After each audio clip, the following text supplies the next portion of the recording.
Muy bien, vamos a resolver el modelo de examen de la primera parte orgánica y tenemos en el primer ejercicio para trabajar con enlaces y nos pide que a partir de las opciones dadas a continuación seleccionemos aquella con el nombre del compuesto orgánico que presenta los siguientes enlaces. 5 enlaces sp3sp3, un enlace sp3sp2, un enlace sp2sp2, 13 enlaces sp3s, 3 enlaces sp2s y un enlace pi. Siempre que estemos trabajando en este tipo de ejercicios, lo que nos conviene hacer primero siempre es leer todos los enlaces y después ver de qué manera los podemos relacionar. Por ejemplo, si acá vemos que tenemos algunos carbonos que tienen hibridación sp2 y también tenemos el enlace pi y tenemos un solo enlace pi, podemos ordenarnos un poco y darnos cuenta de que podemos estar trabajando con un alqueno. Entonces nos va a ser mucho más fácil empezar a dibujar la estructura para poder obtener el nombre del compuesto al final. Entonces, acá vamos a trabajar con los enlaces carbono-carbono primero. En este caso, nosotros tenemos un enlace que es 5sp3sp3, entonces podemos armar un carbono con otro carbono, ahí tenemos ya un enlace sp3sp3, después dos enlaces sp3sp3, tres enlaces sp3sp3, ya tenemos 1, 2, 3. Acá tenemos el cuarto enlace y ahora estamos dibujando el quinto enlace. Entonces ya nos sacamos de encima estos 5 enlaces sp3, sp3. Luego vemos que hay un enlace que es sp3, sp2. Entonces podemos agregarlo en este extremo o en el otro, es lo mismo. Por una cuestión de espacio lo voy a agregar acá y ahí tenemos el enlace sp3, sp2.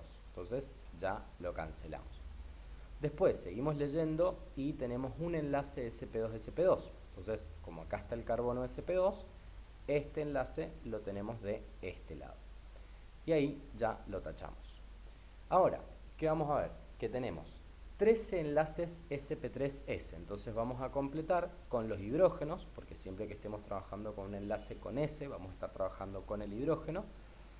Y ahora ya podemos completar 1, 2, 3, 4, 5, 6, 7, 8, 9, 10, 11, 12, 13 enlaces sp3s. ¿Sí? Acá las lineecitas azules que hemos armado son los enlaces con el hidrógeno. Entonces ya lo tenemos. Y nos quedan estos dos enlaces distintos. Primero tenemos un enlace sp2s, son 3. Entonces vamos a los carbonos sp2 que tenemos acá y nos pide 3 enlaces sp2. Podemos poner 1, 2 y 3. ¿Por qué puse 1 acá y 2 acá? Porque después tenemos el enlace pi, que tiene que ir entre dos carbonos que tengan hibridación sp2, que son estos dos, el naranja y el violeta. Entonces ahí completamos con el enlace pi. Y cuando contamos tenemos 1, 2, 3, 4, 5, 6, 7, 8 carbonos. Si fuera un alcano se llamaría octano, pero como tiene un doble enlace es un octeno y como el doble enlace está en la posición 1, la respuesta correcta es el 1 octeno. Si dibujaran de otra forma los enlaces, en este caso de todas las opciones, el único que van a poder marcar es la opción 1 octeno, porque el 2 octeno, si bien es isómero de posición del 1 octeno, tiene otra combinación de enlaces. Entonces, sin importar cómo lo dibujemos, siempre vamos a poder llegar a la respuesta correcta, que es 1 octeno.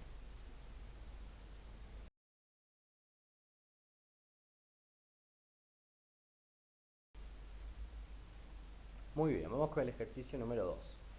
Nos dice qué reactivo o reactivos orgánicos debemos usar si queremos obtener solamente hexano a partir de la síntesis de Wurtz. La síntesis de Wurtz era una reacción que nos permitía obtener alcanos a partir de la reacción entre un halogenuro de alquilo y un metal, ¿sí? Entonces, en la síntesis de Wurtz lo que hacemos es, a partir del halogenuro alquilo, acá lo voy a expresar de una forma muy general, siendo R una cadena carbonada, acá tenemos el halogenuro, y esta reacción ocurría con un metal que generalmente era sodio. Entonces, lo que lográbamos hacer en esta reacción era que los halógenos se iban a ir con los sodios para poder darme la reacción, y lo que yo necesitaba era 2 cadenas carbonadas y 2 sodios para que luego estas 2 cadenas que tengo acá me terminaran formando el alcano que yo quería. Entonces era un método de obtención muy útil, ¿sí? Además acá podemos completar con el halogenuro de sodio, por ejemplo, puede ser cloruro o bromuro, pero este método de obtención era práctico cuando queríamos obtener alcanos simétricos, es decir, que tengan números pares de carbonos. Entonces, si solamente queremos obtener hexano, y sabemos que a partir de la síntesis de Wurtz, el producto que yo obtengo tiene el doble de carbonos que el reactivo, si necesito obtener como producto el hexano, que tiene 6 carbonos, ¿sí? Acá vamos a poner la fórmula molecular del hexano, carbono 6, hidrógeno 14, necesito un reactivo de 3 carbonos, ya que esta reacción me obtiene el alcano del doble. Entonces voy a necesitar trabajar con un propilo, es decir, que a partir de un propilo voy a poder obtener el hexano. Acá, por ejemplo, ponemos yoduro de propilo y la reacción completa ya nos queda de esta manera. Y ahí podemos obtener a partir del yoduro de propilo, en reacción con sodio, el alcano correspondiente y, en este caso, el yoduro de sodio. Y ahí tenemos la respuesta.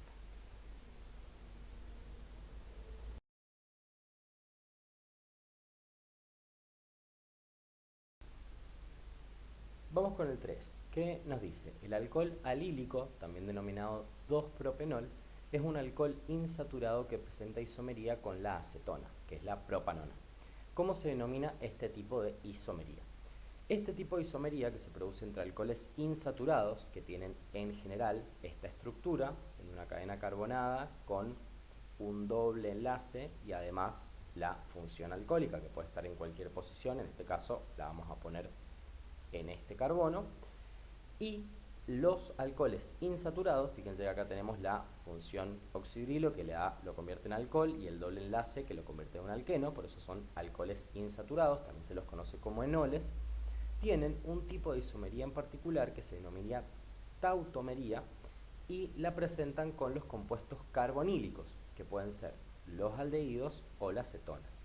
La diferencia que tienen los aldehídos y las cetonas es que los aldehídos tienen el grupo funcional en un carbono primario en los extremos de la cadena, mientras que las cetonas tienen el grupo funcional no en los extremos de la cadena, sino en lo que sería un carbono secundario. Que si bien todavía no hemos visto aldehídos y cetonas, sí trabajamos con estas diferencias para poder entender cómo se produce la tautomería. Entonces, en este caso, cuando yo hidrato a un alquino, obtengo un alcohol insaturado y a partir de ese producto se produce la tautomería, ¿sí? Que es este equilibrio dinámico entre una sustancia y otra, que es decir, que existen las dos en el mismo momento. Y los ejemplos que siempre se suelen dar para entender mejor la tautomería son los ejemplos entre el etenol, que es un alcohol insaturado de 2 carbonos, que estamos dibujando acá, ahí lo tenemos, y el 2-propenol, que el 2-propenol tiene esta estructura. Tiene doble enlace con la posición 1 y el grupo funcional oxidrilo está en un carbono secundario. En este caso, cuando trabajamos con estos dos ejemplos, el etenol tiene tautomería con el etanal, que es un aldehído. Pero a partir de la hidratación del propino, todos los productos siempre van a tener tautomería con cetonas. Entonces, en este caso, como estamos trabajando con el 2-propenol, que es un alcohol insaturado y además es secundario, la tautomería se produce con una cetona, en este caso con la propanona. Por eso nos pregunta cómo se llama este fenómeno, y es la tautomería.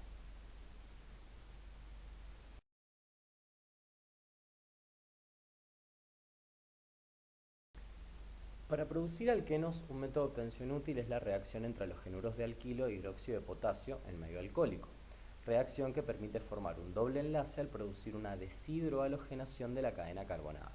Si queremos obtener el 3-metil 2-hexeno, ¿qué halogenuro deberemos usar como reactivo? En este caso, lo primero que tenemos que pensar es en el producto que nos dice que hemos obtenido, el 3-metil-2-hexeno. Como bien nos dice el ejercicio, en esta reacción, el halogenuro de alquilo que usamos como reactivo va a perder un hidrógeno y el cloro de 2 carbonos consecutivos para poder formar el doble enlace. Como el producto tiene el doble enlace en el carbono 2, tenemos que buscar las distintas posibilidades. ¿Y qué puede pasar? Que el cloro ya ha estado en el carbono 2 o en el carbono 3. Y el metilo siempre entre los reactivos tiene que estar en el carbono 3. Porque si, por ejemplo, alguna de las opciones me dice que el metilo está en el carbono 4, entonces no me va a dar este producto que me está pidiendo que obtengamos. Y de todas las opciones, la única opción correcta es aquella en la que el metilo está en la posición 3 y el cloro en la posición 2. Entonces, la opción correcta en este caso para poder obtener el 3-metil-2-hexeno a partir de la deshidrohalogenación con hidróxido de potasio en medio alcohólico es aquella opción que nos dice 2-cloro-3-metil-hexano.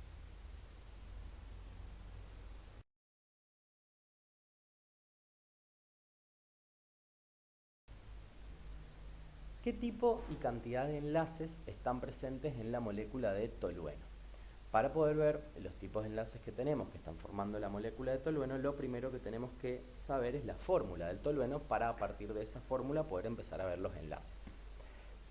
El tolueno es un derivado del benceno y si escribimos su fórmula molecular es carbono 6, hidrógeno 6 y su fórmula semidesarrollada tiene esta estructura. Semidesarrollado en esqueleto en realidad porque vamos a hacer una mezcla de las dos acá al escribir el metilo de esta manera. Entonces, primero que tenemos que ver que los 6 carbonos que están formando el benceno tienen hibridación sp2.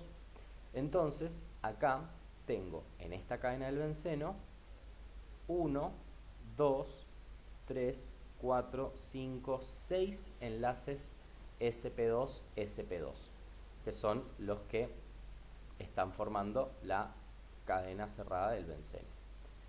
Después tengo un enlace sp2, sp3, ya que el carbono que está formando el metilo, que lo convierte al benceno en tolueno, tiene hibridación sp3. Entonces, este enlace que tenemos acá es sp3, sp2. Y ahí los vamos anotando para después poder compararlos con las distintas opciones. Después veo que tengo en este carbono sp3 3 hidrógenos. Por lo tanto, tengo también 3 enlaces sp3s, que serían los enlaces entre el carbono con hibridación sp3 y los 3 hidrógenos que tengo acá en el metilo que está unido al benceno. Y por último, nos quedan los enlaces carbono-hidrógeno del benceno, que serían 1, 2, 3, 4, 5. Y ahí los anotamos, 5 enlaces sp2s, siempre acordándonos de la fórmula para ir viendo cómo se van uniendo los distintos carbonos. Acá lo que anotamos fue la fórmula del benceno, ¿sí? Y cuando le agregamos el metilo es el tolueno, por eso hay que acordarte siempre los nombres clásicos de los derivados funcionales de los aromáticos del benceno. Y por último tenemos el enlace pi gigante, que es el que graficamos generalmente con un círculo dentro del hexágono, que es el benceno. Y ahí entonces ya tenemos todo completo.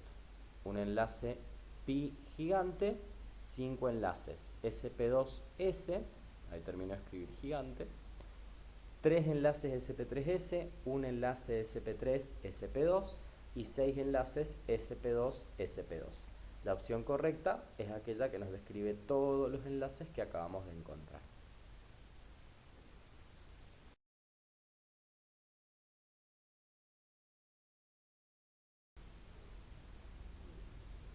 Se produce la combustión completa de un hidrocarburo de fórmula carbono 3 hidrógeno 6. Si se utilizaron 35 gramos del compuesto orgánico, ¿qué volumen del gas en condiciones normales se obtendrá? Entonces, acá tenemos como dato muy importante que la reacción es una combustión completa. Eso significa que a partir de este hidrocarburo vamos a obtener dióxido de carbono, a diferencia de las combustiones incompletas donde obtenemos monóxido de carbono.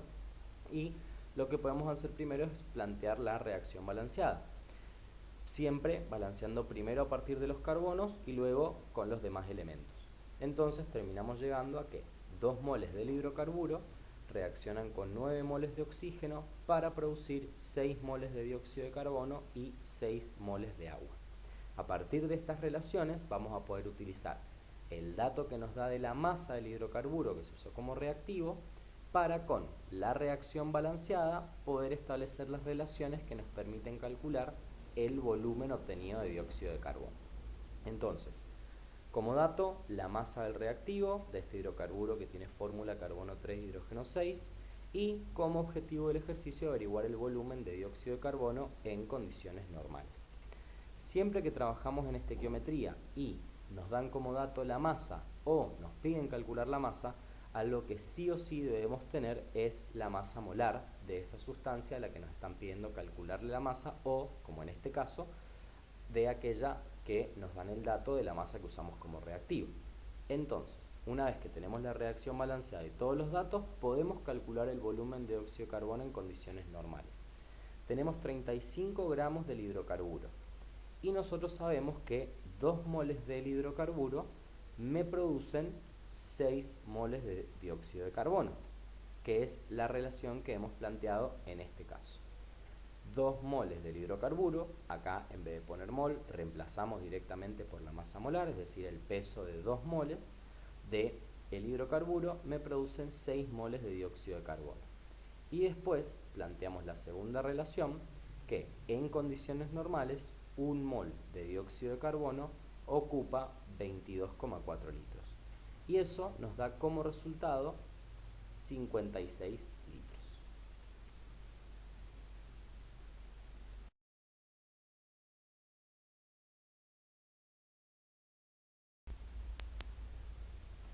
Muy bien, en 7 tenemos que señalar la opción correcta respecto a las propiedades químicas de los alcanos. Vamos a ver que la opción A nos dice producen reacciones de adición y un ejemplo es la halogenación.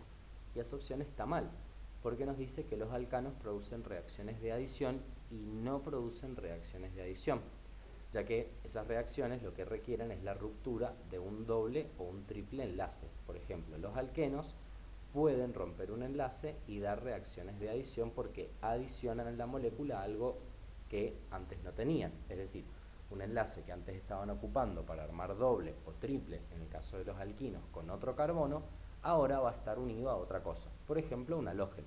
Pero la adición es una propiedad de los compuestos insaturados, por ejemplo alquenos o alquinos y bueno, también de otros grupos orgánicos que vamos a ver más adelante.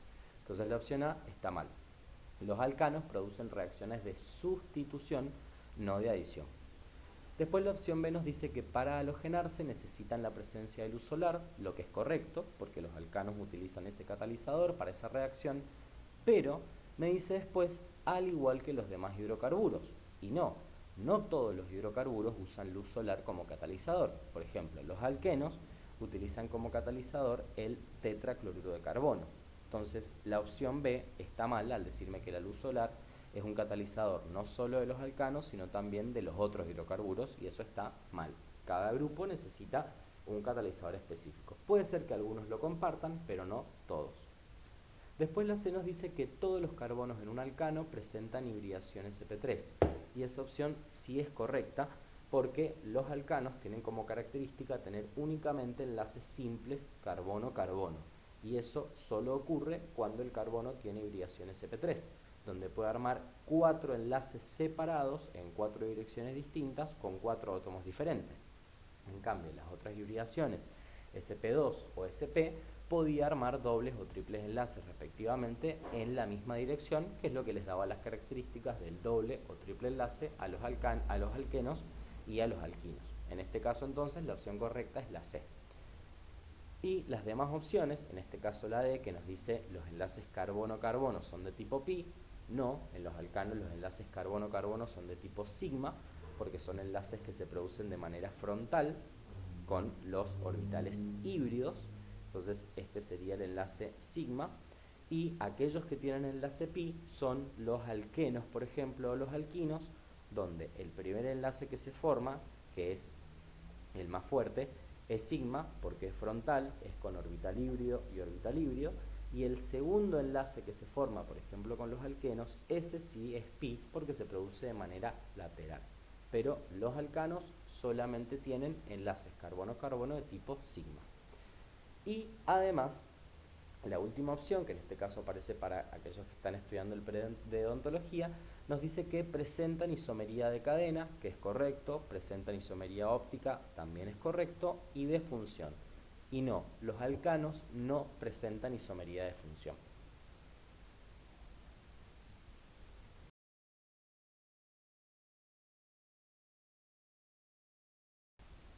La reacción entre alcoholes y ácidos carboxílicos produce un compuesto oxigenado que puede ser usado como aromatizante dadas las características físicas del mismo.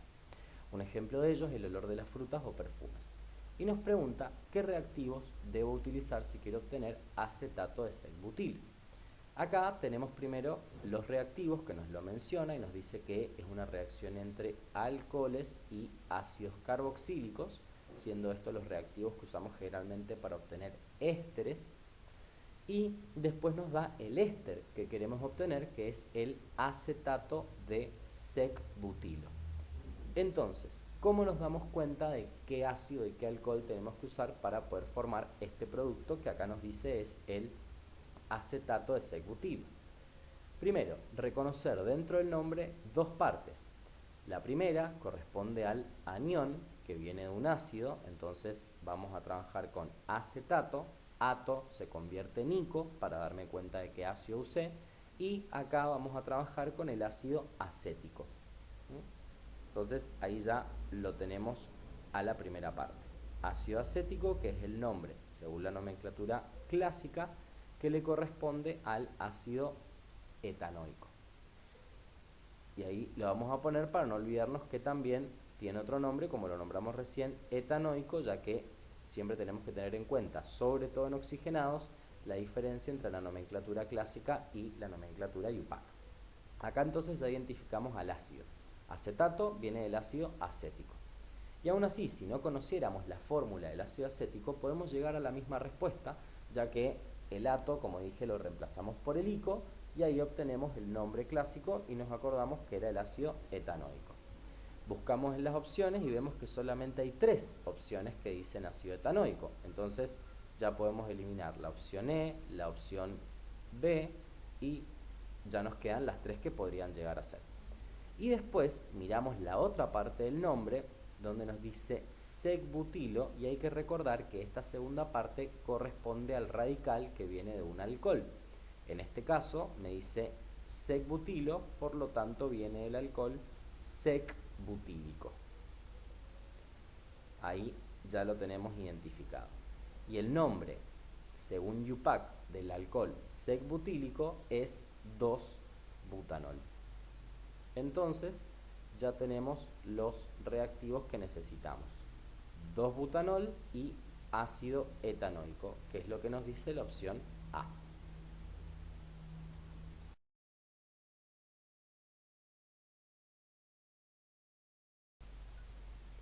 ¿Cuántos átomos de oxígeno hay en 25 gramos de 3-metil-2-butanol?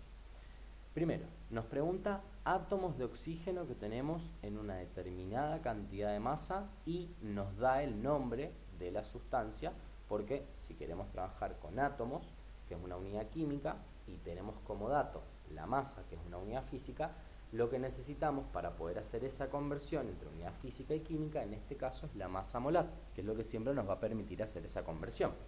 Y para poder convertir la masa, unidad física, en átomos, unidad química, dijimos, necesitamos la masa molar.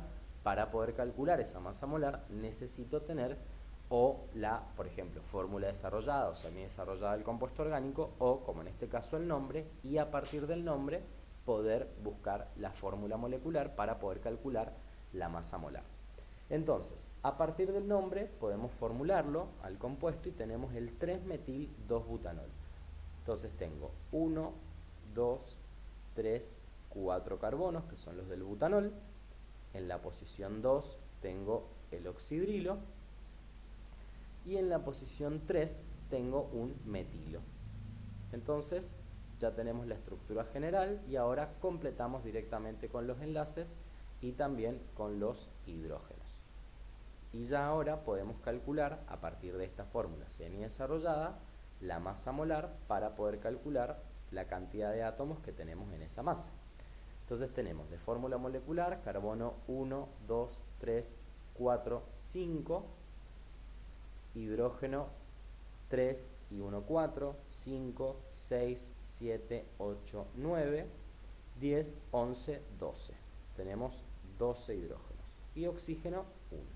Acá entonces ya tenemos la fórmula molecular y podemos calcular la masa molar. Una vez que ya tenemos la masa molar, simplemente podemos trabajar, por ejemplo, con relaciones de masas. ¿Qué podemos hacer primero? Averiguar cuántos gramos de oxígeno hay en estos 25 gramos del alcohol. Entonces, si vemos acá, tenemos que en 88 gramos del alcohol, que es lo que pesa un mol, tenemos 16 gramos de oxígeno. Y efectivamente, cuando calculamos estos 88 gramos, solamente al tener un oxígeno sumamos 16 gramos. Entonces, acá planteamos la relación que tengo en 88 gramos de esta sustancia, este alcohol, 16 gramos de oxígeno, entonces en 25 gramos del alcohol voy a tener 4,54 gramos de oxígeno. Y luego, como nos pide moles, como nos pide átomos, podemos hacer la siguiente relación. En 16 gramos de oxígeno tengo un mol de átomos de oxígeno y en un mol de átomos tengo 6,02 por 10 a la 23 átomos. Entonces, planteamos que a partir de 4,54 gramos de oxígeno, tenemos acá la respuesta ahora en moles. Cancelamos los moles en la relación y terminamos obteniendo esta respuesta como respuesta correcta, que es la cantidad de átomos de oxígeno que hay en 25 gramos de 3-metil-2-butanol.